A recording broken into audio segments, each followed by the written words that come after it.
Assalamualaikum Pak Ade. Waalaikumsalam Ibu. Bagaimana kabarnya? Alhamdulillah sehat Ibu. Ibu sehat? Alhamdulillah sehat. Bapak, begini, saya dengar Bapak mau melakukan coaching terhadap rekan guru Bapak. Itu siapa ya? Iya Bu, saya rencananya akan melakukan coaching bersama Ibu Nani ya. Oh, Ibu Nani. Pak, saya minta izin ya untuk mengobservasi Bapak, kegiatan coaching Bapak yang akan dilakukan terhadap Ibu Nani. Boleh? Boleh, silakan mangga Ibu. Nah, dari tujuan coaching yang akan Bapak lakukan ini, apa sih tujuannya? Tujuannya saya ingin lebih mengembangkan kompetensi coaching yang sudah saya miliki ya, tapi saya ingin lebih mengembangkan lagi. Jadi dari kompetensi coaching itu ada presence, kemudian ada mendengarkan aktif, dan ada pertanyaan berbobot. Nah, saya ingin mengembangkan itu Bu. Oh, jadi bagian mana nih Bapak yang ingin mengembangkannya? Jadi dari ketiga keterampilan coaching tadi, saya ingin lebih mengembangkan pada bagian yang mengajukan pertanyaan berbobot. Oke, jadi Bapak mau fokus ke pertanyaan berbobot. Nah, bagaimana nih dari skala 0 sampai 100 Bapak sekarang ada di posisi mana? Kalau kita bicara skala, sebetulnya saya juga nggak jelek-jelek banget sih Bu ya, karena kan saya juga sudah ada dasar lah waktu dulu ikut pendidikan guru penggerak. Cuman memang saya ingin lebih meningkatkannya lagi. Jadi kalau misalnya kita bicara skala, mungkin ada di sekitar 70% Bu untuk kondisi saat ini. Jadi kondisi sekarang ada di 70 karena Bapak memang sudah punya modal dasar ya ketika mengikuti program guru penggerak lalu. Nah, sekarang silakan Bapak untuk melakukan coachingnya bersama Ibu Nani. Saya mau melihat perkembangannya nanti seperti apa. Ya, terima kasih Pak atas waktunya. Terima kasih. Sama-sama. Assalamualaikum Ibu Nani. Waalaikumsalam Pak Ade. Gimana kabarnya nih? Sehat? Alhamdulillah sehat. Keluarga, anak sehat ya? Sehat, aman. Oke, sip. Alhamdulillah. Kemarin saya dengar Bu Nani sempat menghubungi saya, katanya ada yang mau dibicarakan nih. Nah, kira-kira tentang apa nih Bu? Mumpung saya lagi ada waktu. Oh iya, terima kasih Bapak sebelumnya atas waktunya.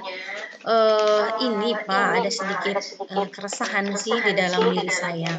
Saya merasa, jadi sebagai guru saya merasa belum mampu gitu Pak untuk mewujudkan pembelajaran berdiferensiasi di kelas gitu Pak. Jadi ada perasaan bersalah gitu di diri saya terhadap anak-anak karena memang belum mampu secara maksimal kayak menerapkan pembelajaran berdiferensiasi tersebut itu Pak. Oh gitu. Jadi Ibu mengalami kendala ya, atau apa namanya, keresahan dalam mengimplementasikan pembelajaran berdiferensiasi kelas Ibu seperti itu. Nah, kondisi yang Ibu alami saat ini itu seperti apa kondisinya? Mungkin kondisi pemahaman saya gitu Pak terhadap berdiferensiasi. Kebetulan memang kalau dari segi pemahaman memang saya memiliki dasar gitu ya Pak ya untuk mengembangkan pembelajaran berdiferensiasi ini. Kebetulan memang saya dulu juga pernah ikut guru penggerak ya gitu Pak. Tapi perasaan ketika di lapangan merasa belum maksimal saja gitu Pak. Ketika harus istilahnya menerapkannya di kelas yang saya ampu gitu, masih banyak miss-nya, masih banyak yang kurangnya dan lain sebagainya, sehingga kadang ini saya pembelajaran berdiferensiasi yang sudah saya lakukan ini udah sesuai belum sih, atau begitulah ada pertanyaan-pertanyaan seperti itu Pak. Oke. Kemudian kondisi yang Ibu harapkan atau kondisi ideal itu seharusnya seperti apa yang Ibu bayangkan harusnya?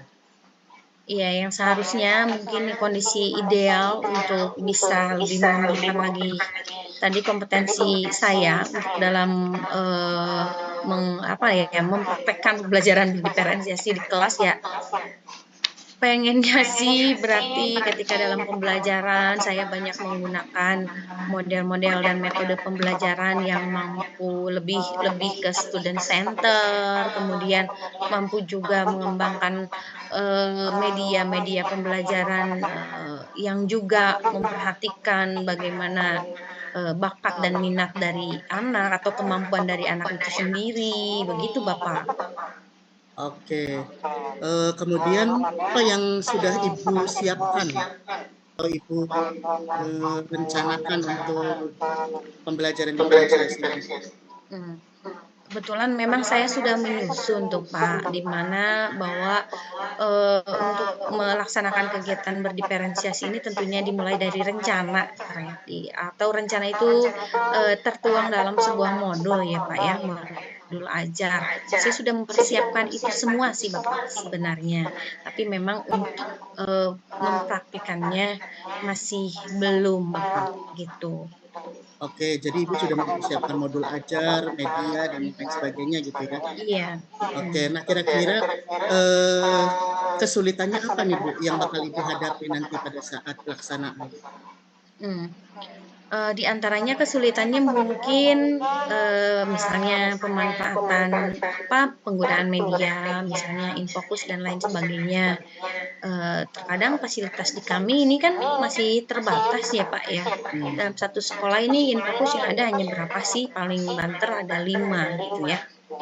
Sedangkan gurunya di saya ada sekitar, 50 orang gitu ya, Pak, lebih dari 50 orang.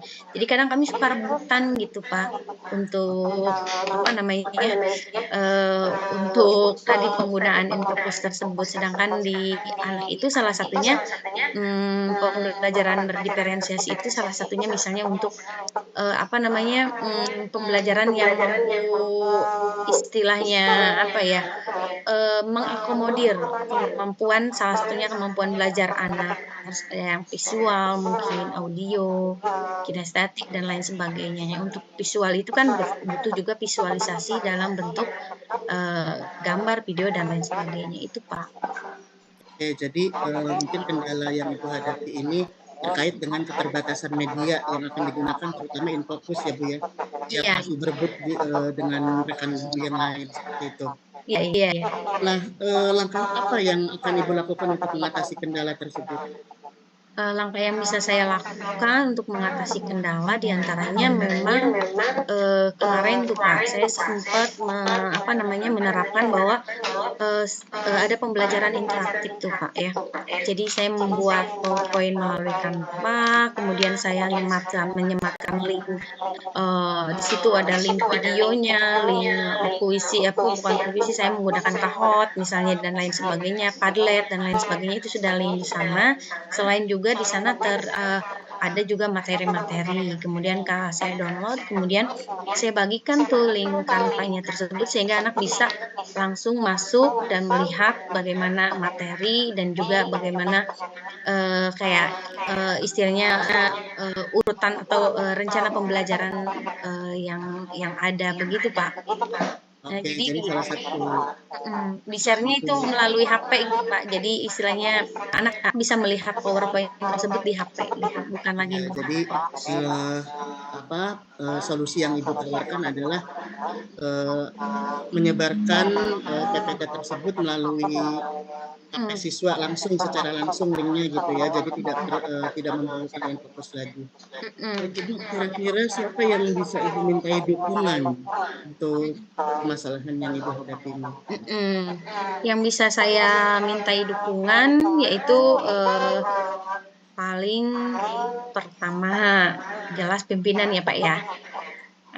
pimpinan sebagai kepala sekolah yang tentunya juga istilahnya bisa mendukung juga dalam pengadaan sarana dan prasarana gitu ya. Betul. Kemudian juga bisa mendapatkan dukungan juga dari rekan sejawat, khususnya adalah yang sama-sama mengampu mata pelajaran IPS. Kebetulan saya mengampu mata pelajaran IPS ya Bapak ya, untuk bisa berkolaborasi sama-sama membuat modul, membuat media dan lain sebagainya untuk tadi semakin lagi bisa menerapkan pembelajaran berdiferensiasi di kelas itu Bapak. Oke. Baik Ibu, kapan rencananya Ibu akan melaksanakan aksi tersebut? Untuk melaksanakan aksi tersebut ada kemungkinan di minggu depan sudah saya laksanakan Bapak. Oke, baik. Berarti minggu depan ya Bu ya Iya. pelaksanaannya. Baik. Apakah ada yang ingin Ibu sampaikan lebih?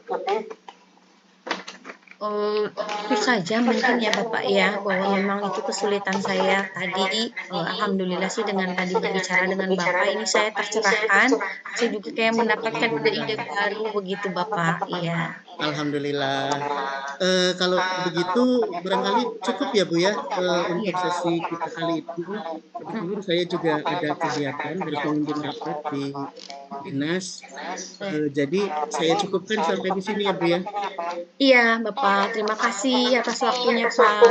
Sama-sama Ibu, selamat bekerja, selamat menerapkan pembelajaran berdiferensiasi di kelas. Sukses buat Bu Nani.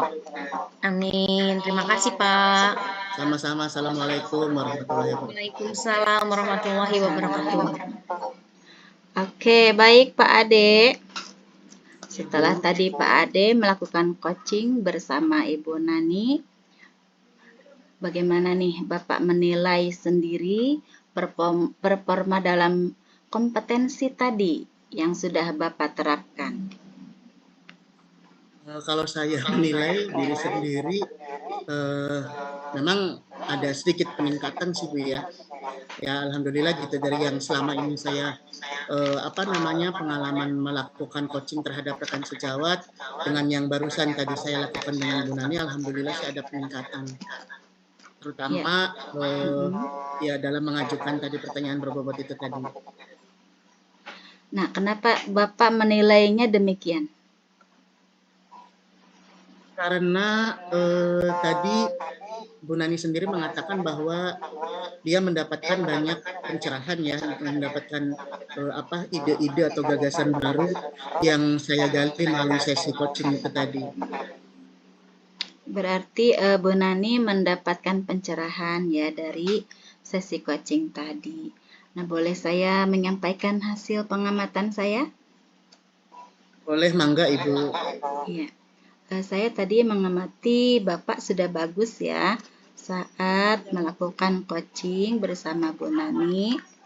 Tadi ada juga kekuatan yang ditanyakan, kemudian bagaimana cara menyelesaikannya gitu ya, dan juga strategi.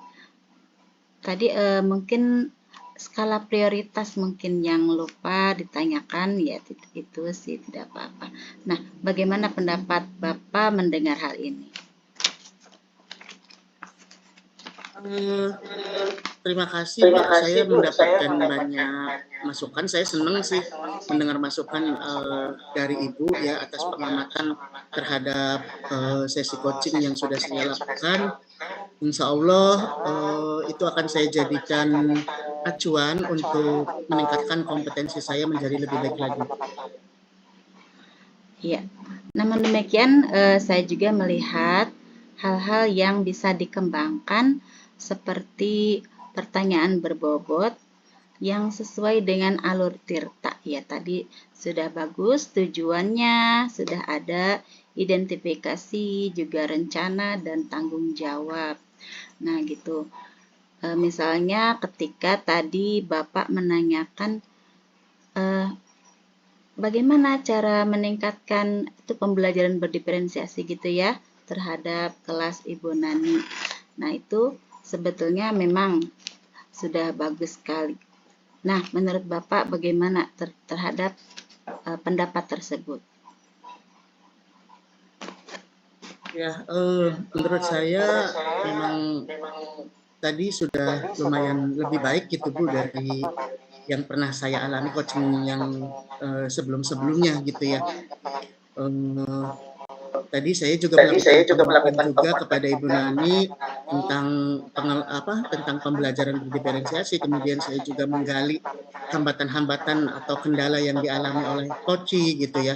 Lalu saya juga berusaha membuka wawasan coach untuk barangkali bisa melihat dukungan dari lingkungan sekitar yang bisa digunakan untuk mensupport coach tersebut dalam melaksanakan pembelajaran berdiferensiasi seperti itu, Bu. Iya, tadi Bapak sudah menggunakan dengan menanyakan kekuatan juga strategi ya. Nah, dari diskusi kita ini apa yang sudah terbayang oleh Ibu dan untuk dilakukan untuk meningkatkan lagi performa yang akan Ibu kuatkan gitu. Yang Bapak kuatkan, maaf.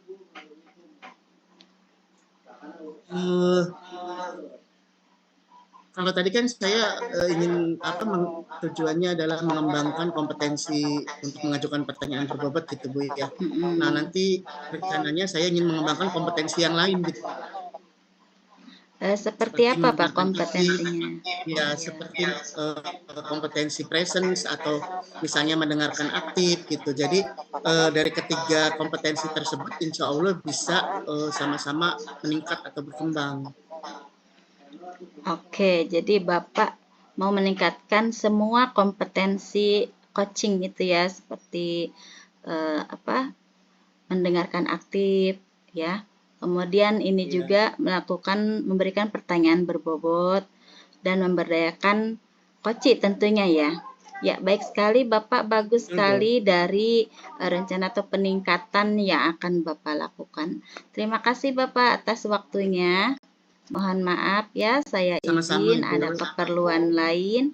Ya, terima kasih. Wassalamualaikum warahmatullahi wabarakatuh. Waalaikumsalam warahmatullahi wabarakatuh.